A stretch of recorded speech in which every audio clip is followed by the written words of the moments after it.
अध्यावृत्ति योजना के अंतर्गत संवर्धित वित्तीय सहायता के साथ आईआईटी और आईआईएससी में प्रौद्योगिकी अनुसंधान के लिए 10,000 अध्येता वृत्तियां प्रदान की जाएंगी। फसल जर्म प्लाज्म के लिए जीन बैंक, भविष्य में खाद्य और पोषण सुरक्षा के लिए 10 लाख जर्म प्लाज्म लाइनों के साथ दूसरे जीन बैंक की स्थापना की जाएगी। यह सार्वजनिक और निजी दोनों क्षेत्रों का आनुवंशिक अनुसंधान के लिए संरक्षण प्रदान करेगी। राष्ट्रीय भूस्थानिक मिशन, हम बुनियादी भूस्थानिक अवसंरचना और डाटा विकसित करने के लिए राष्ट्रीय भूस्थानिक मिशन शुरू करेंगे। पीएम गति शक्ति का उपयोग करते हुए यह मिशन भू अभिलेखों, शहरी योजना और अवसंरचनात्मक परियोजनाओं के डिजाइन के आधुनिकीकरण में सुविधा प्रदान करेगी। ज्ञान भारत मिशन शैक्षणिक संस्थाओं, संग्रहालयों, पुस्तकालयों और निजी संग्रहकर्ताओं के साथ हमारी पांडुलिपि और सर्वेक्षण, दस्तावेजीकरण और संरक्षण के लिए ज्ञान भारतम मिशन शुरू किया जाएगा, जिसमें 1 करोड़ से अधिक पांडुलिपियों को शामिल किया जाएगा। ज्ञान के आदान प्रदान के लिए भारतीय ज्ञान प्रणाली का एक राष्ट्रीय डिजिटल संग्रहण स्थापित किया जाएगा। अब मैं चौथे इंजन के रूप में निर्यात की तरफ बढ़ती हूँ। हम क्षेत्रीय और मंत्रालयीय लक्ष्यों के साथ एक निर्यात संवर्धन मिशन शुरू करेंगे, जिसे वाणिज्य मंत्रालय, एमएसएमई मंत्रालय और वित्त मंत्रालय द्वारा संयुक्त रूप से चलाया जाएगा। इससे निर्यात ऋण तक आसान पहुंच और क्रॉस बॉर्डर फैक्टरिंग सहायता की सुविधा प्राप्त होगी और एसएमई को विदेशी बाजारों में गैर टैरिफ की समस्या का सामना करने में मदद मिलेगी। भारत ट्रेड नेट व्यापार प्रलेखीकरण और वित्त पोषण समाधानों के लिए एक एकीकृत प्लेटफॉर्म के रूप में अंतर्राष्ट्रीय व्यापार हेतु भारत ट्रेड नेट नामक एक डिजिटल सार्वजनिक अवसंरचना स्थापित की जाएगी। ये एकीकृत लॉजिस्टिक्स इंटरफेस प्लेटफॉर्म में सहयोग प्रदान करेगी। बीटीएन को अंतर्राष्ट्रीय पद्धतियों के साथ सुसंगत बनाया जाएगा। वैश्विक आपूर्ति श्रृंखला के साथ हमारी अर्थव्यवस्था को जोड़ने के लिए घरेलू विनिर्माण क्षमताओं के विकास हेतु सहायता प्रदान की जाएगी। वस्तुनिष्ठ मानदंडों के आधार पर क्षेत्रों की पहचान की जाएगी। चुनिंदा उत्पादों और आपूर्ति श्रृंखलाओं के लिए वरिष्ठ अधिकारियों और उद्योगों के प्रतिनिधियों की भागीदारी के साथ सुविधा समूह गठित किए जाएंगे।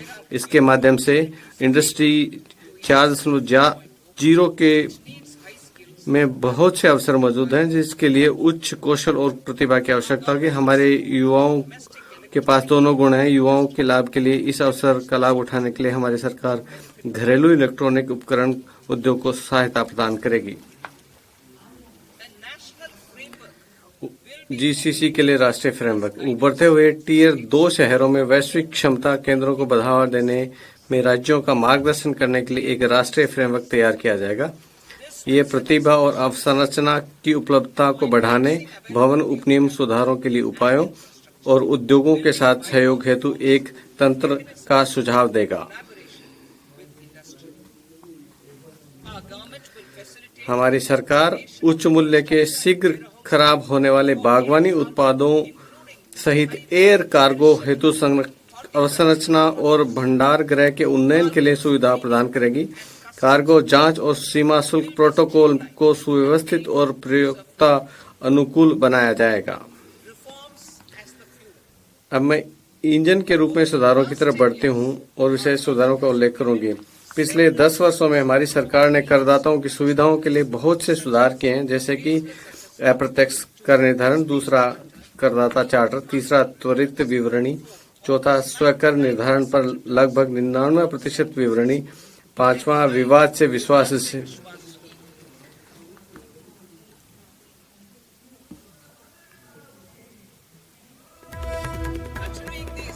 इन प्रयासों को आगे बढ़ाते हुए मैं कर विभाग के पहले विश्वास बाद में जांच संबंधी प्रतिबद्धता को पुनः दोहराती हूं। मैं अगले सप्ताह एक नया आयकर विधेयक प्रस्तुत करने का भी प्रस्ताव करती हूं। मैं भाग 6 में अप्रत्यक्ष कर सुधारों और प्रत्यक्ष करों में किए जाने वाले परिवर्तनों का विस्तृत विवरण दूंगी। बीमा क्षेत्र में विदेशी प्रत्यक्ष निवेश, विदेश बीमा क्षेत्र में विदेशी प्रत्यक्ष निवेश को 74% से बढ़ाकर 100% किया जाएगा। ये संवर्धित सीमा उन कंपनियों के लिए उपलब्ध होगी जो भारत में संपूर्ण प्रीमियम का निवेश करेंगी। विदेशी निवेश से संबद्ध मौजूद सीमाओं और प्रतिबद्धताओं की समीक्षा की जाएगी और उन्हें सरलीकृत किया जाएगा। भारतीय डाक भुगतान बैंक की सेवाओं को ग्रामीण क्षेत्रों में दूर तक पहुंचाया जाएगा और इनका विस्तार किया जाएगा। NABFID अवसंरचना के लिए कॉरपोरेट बॉन्ड हेतु एक आंशिक ऋण संवर्धन सुविधा स्थापित करेगा। सार्वजनिक क्षेत्र में बैंक SHG सदस्यों और ग्रामीण क्षेत्र के लोगों की ऋण आवश्यकताओं को पूरा करने के लिए ग्रामीण क्रेडिट स्कोर फ्रेमवर्क विकसित करेंगे। पेंशन उत्पादों के विनियमित समन्वय और विकास के लिए फोरम की स्थापना की जाएगी। KYC प्रक्रिया को सरल बनाने के संबंध में की गई घोषणा के कार्यान्वयन के लिए 2025 में केंद्रीय KYC रजिस्ट्रार का पुनरुद्धार किया जाएगा।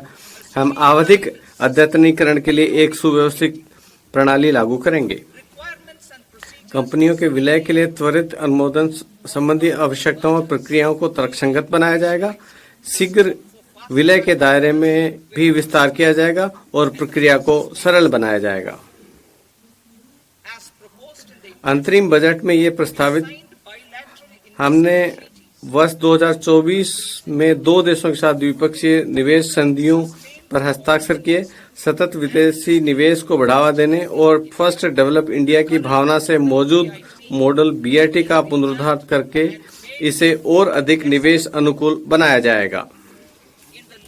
विनियामक सुधार पिछले 10 वर्षों के दौरान वित्तीय और गैर वित्तीय सहित विभिन्न पहलुओं में हमारी सरकार ने व्यवसाय करने की सुगमता के प्रति दृढ़ प्रतिबद्धता दिखाई है।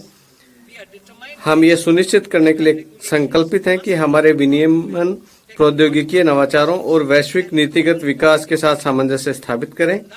सिद्धांत और विश्वास आधारित एक सरल विनियामक फ्रेमवर्क से उत्पादकता और रोजगार में वृद्धि होगी। इस फ्रेमवर्क के माध्यम से हम पुराने कानूनों को के तहत बनाए गए विनियमनों को अद्यतन करेंगे। 21वीं सदी के लिए उपयुक्त इस आधुनिक लचीली जन उपयोगी और विश्वास आधारित विनियामक फ्रेमवर्क को विकसित करने के लिए मैं 4 विशिष्ट उपायों का प्रस्ताव करती हूँ। सभी गैर वित्तीय क्षेत्र संबंधी विनियमनों, प्रमाण, लाइसेंस और अनुमतियों की समीक्षा करने के लिए विनियामक सुधार हेतु उच्च स्तरीय समिति गठित की जाएगी। समिति से 1 वर्ष के भीतर अपनी सिफारिश प्रस्तुत करने की उम्मीद होगी।